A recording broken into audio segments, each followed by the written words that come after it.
Using Monte Carlo simulation, at-risk, and decision tree analysis, PrecisionTree, for evaluating pest control strategies. A farmer has detected a certain strange insect in her crop at an early stage of the season. It could be nothing, or it could be a signal of a potential, yet unlikely, pest that could damage her entire annual crop valued at $500,000. She considers that if she does nothing, there is a 30% chance that there will be no pest development and consequently no damages to her crop. On the other hand, damages could accumulate to a total disaster. The farmer has deemed that the potential damage on her crop could be categorized into 4 ranges or intervals.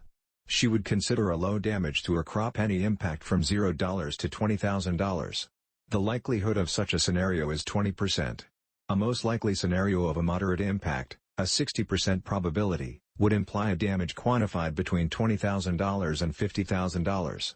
A high damage to her crop is less likely, with a 15% probability, ranging from $50,000 to $100,000. Finally, she also considers that a catastrophic scenario would damage her crop at any number between $100,000 and $500,000, which is the total value of her annual crop.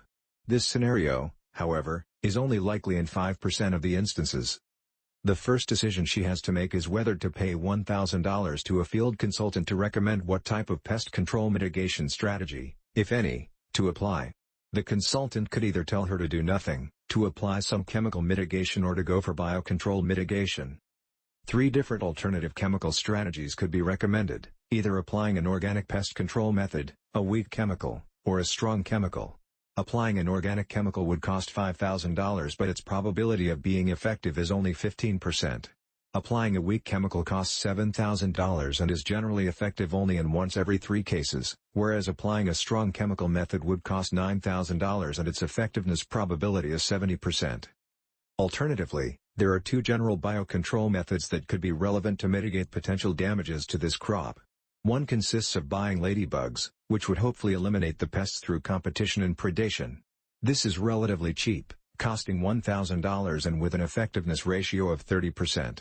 Also, a conservation approach might only cost $1,500, with its effectiveness ratio is just higher at 35%.